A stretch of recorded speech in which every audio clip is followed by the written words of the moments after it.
What is going on, everybody? James Hancock here. I'm back to review Spinal Tap II, The End Continues, the sequel to the 1984 cult classic comedy. This is Spinal Tap, and this movie, like the first, is directed by Rob Reiner and stars Christopher Guest, Michael McKean, and Harry Shearer. And I went into this movie with open eyes, knowing that there was not a chance in hell that Spinal Tap II was going to compare all that favorably to This is Spinal Tap, a movie which I saw on repeat back in college with my friends, thanks to Chris Krieger, who first introduced me to the movie. He introduced me to the music of Frank Zappa, and he introduced me to This is Spinal Tap. So for that, Mr. Krieger, I will always be in your debt. But in spite of my skepticism about the movie in advance, I also knew that I was definitely going to be seeing it on opening night, and I saw it in IMAX, which kind of feels like overkill when you're watching a mockumentary. I feel like when you're watching a mockumentary, like a beat-up old VHS cassette is probably the best format for a mockumentary, which is how I first saw This is Spinal Tap back in the late 90s with my friends. But it was fun to see this movie in the theater with my fellow This is Spinal Tap enthusiasts. There was one crowd of people in my theater that was howling the entire movie. I lightly chuckled maybe 2 or 3 times. I mean, it's when it comes to comedy, I was unimpressed by Spinal Tap 2, but there was one group of friends where you could tell they've been looking forward to this movie for 41 years, and they were just clapping and screaming and cracking up. And so I'm thrilled that they had a good time, and I hope that most people will have a better time watching Spinal Tap 2 than I did. I basically went to see it because director Rob Reiner and all these stars, Christopher Guest, Michael McKean, and Harry Shearer, they've created this enormous body of work over the last couple decades. It's given me a ton of joy. And so I knew that basically my review for Spinal Tap 2 would be, it's not all that funny. I also knew that by reviewing Spinal Tap 2, I could kind of sort of backdoor review This is Spinal Tap, as well as the mockumentaries directed by Christopher Guest in the late 90s and the early 2000s. The ones that I really like are Waiting for Guffman, as well as Best in Show. But he also did The Mighty Wind, and what was the movie one? It's called like For Your Consideration. In any case, I love mockumentaries. They're precious few good mockumentaries, and obviously when it comes to the Mount Rushmore of great mockumentaries, This is Spinal Tap will always be in the mix, as well as Waiting for Guffman, but Fear is a Black Hat is also another one. They're definitely, it's like every once in a while somebody will come along where they'll kind of blur the lines between fact and fiction, and they'll make a mockumentary, and when they're great, oh my God, you can just watch them over and over and over again, and they end up becoming those classic comedies that you find yourself quoting for the rest of your life. I mean, to the present day, anytime somebody accuses a filmmaker or a musician or a novelist of being sexist, I always respond with, what's wrong with being sexy? They're not going to release the album because they have decided that the cover is sexist. Well, so what? Yeah. But what's wrong with being sexy? I mean, there's no Sexist. Like, for whatever reason, that delivery by Christopher Guest in the original This is Spinal Tap always makes me fall out of my chair. That entire movie makes me fall out of my chair. But the real secret sauce for the original This is Spinal Tap is not only was it really fucking funny, the music's incredible. The music in the movie is so good that it operates as a satire or a parody of a lot of music from the 60s, 70s, and early 80s. But even if you're totally unfamiliar with the original music that the movie This is Spinal Tap is using as a reference point, you can still enjoy the new songs purely on their own merits. And they're incredibly hummable, and they're incredibly quotable, and they're just fucking fantastic. And so this is all a long-winded way of saying This is Spinal Tap 2, or just Spinal Tap 2, The End Continues, is worth seeing for one scene, which is teased in the trailer, where Elton John rises up onto the stage and plays Stonehenge with the band. And of all the songs in the original movie that I love, Stonehenge is by far my favorite. Not only is it fucking hysterical before, during, and after in terms of just how the whole Stonehenge debacle unfolds, but it's got some really cool bits where Christopher Guest takes over the lyrics. And in any case, I've always loved that song. But as I was watching this new movie tonight, and it's only an hour and 23 minutes, but I would say that I was more or less kind of charmed to be in the company of these characters for 83 more minutes, because I love these characters. I've been quoting these characters for fucking decades. And even if the movie is about as funny as your typical Orphanage on Fire, I was happy just to spend some more time with these actors, because once again, they've given me so much joy over the years. But then toward the end of the movie, when they have this big reunion concert, and they started playing Stonehenge, goosebumps down my arms, goosebumps down my neck, goosebumps down my leg, and I was like, what the fuck? I was like, this movie, which is, I would say, a very adequate, serviceable, but more or less forgettable movie, somehow it just had like this incredible emotional impact and incredible emotional power. And that's probably wrapped up to a degree with nostalgia for my youth and nostalgia for the time where I discovered the original movie. But it's also just a kick-ass rock and roll tune. And if you bring out Elton John to help you perform it, well then yeah, the song's going to have even more impact than it had back in 1984. And Elton John, he's not the only person who makes an appearance in this movie. There are a lot of rock and roll legends that pop up, like when they're auditioning drummers for to be in their band because their drummers keep dying. They interview the drummers from Metallica and the Red Hot Chili Peppers and a bunch of famous bands. So you think you might fill the bill? I don't want to die. We've only lost 11 or 12?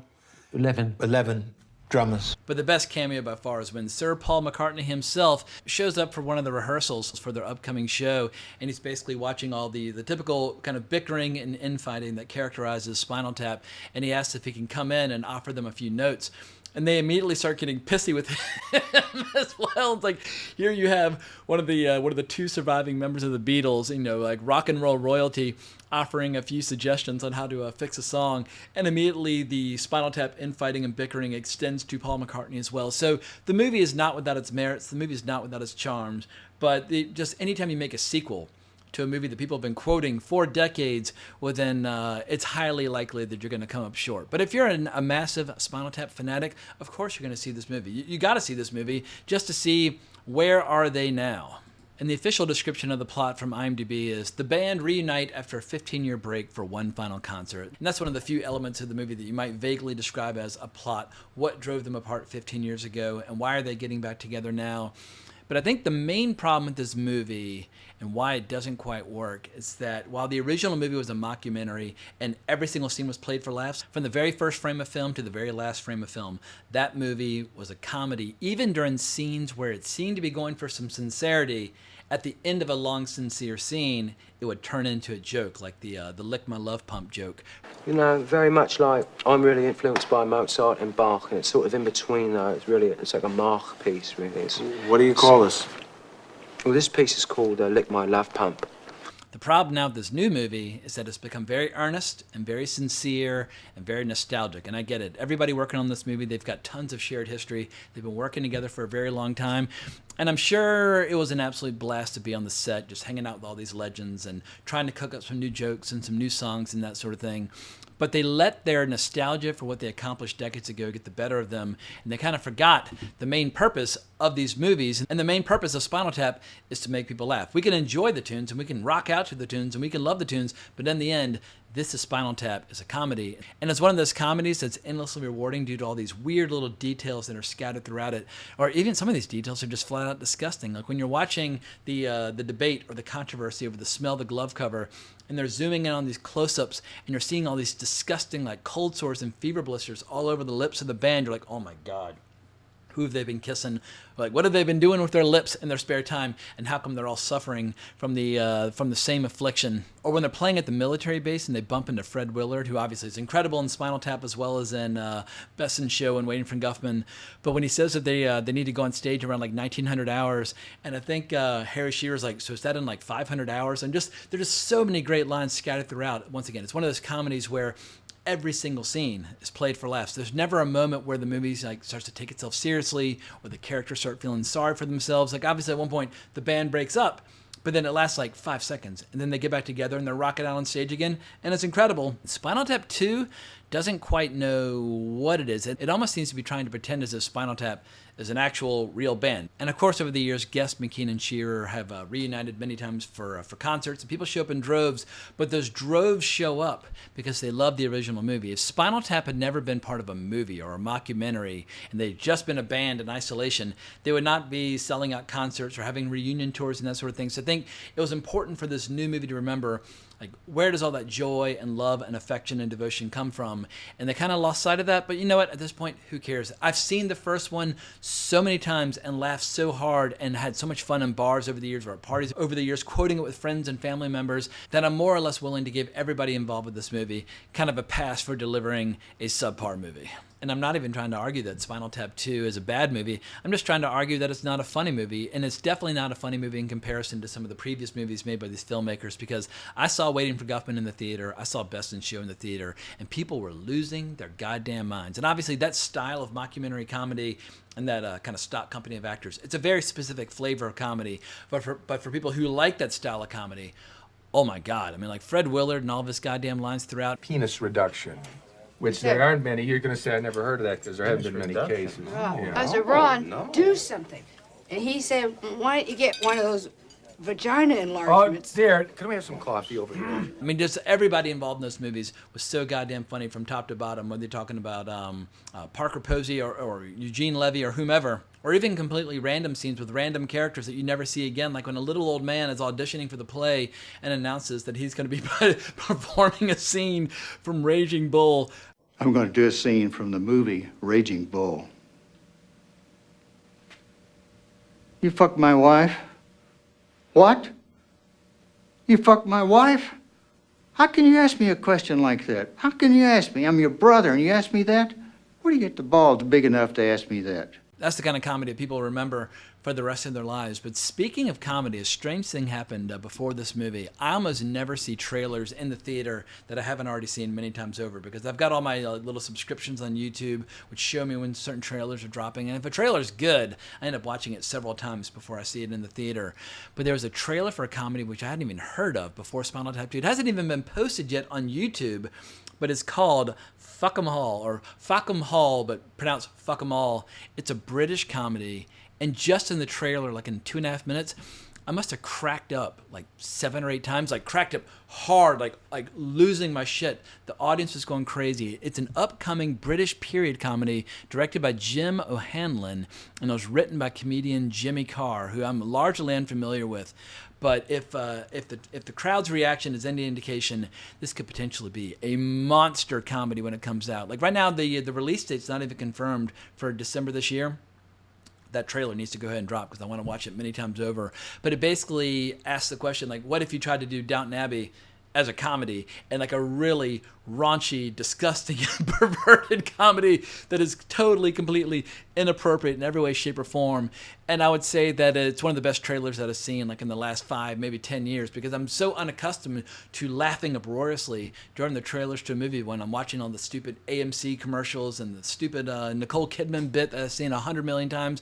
And so to see a trailer for a comedy where I got insanely excited, where I even had to kind of step aside and look it up on my phone and try to figure out what the release date was, I was that excited when I saw that trailer, because I didn't want to forget that Fuck 'em Hall, or Fuck 'em All, is coming our way in the not so distant future. But what else can we say about Spinal Tap II? They kind of sort of try to introduce a little tension and a little drama in the character of Simon Howler, played by Chris Addison. And I've seen Chris Addison be hysterical in other shows and movies, like The Thick of It. He's fantastic in that. And In the Loop, which is one of the funniest comedies of the 21st century. He's a fantastic actor. He's okay in this. He's kind of funny. I just feel like they're not giving him a lot of material, and also due to the improvisational nature to these movies, you really got to bring your A game. And the reality is, not a single actor in this movie brings their A game. There's not a single person who shows up and is just hilarious and steals the show.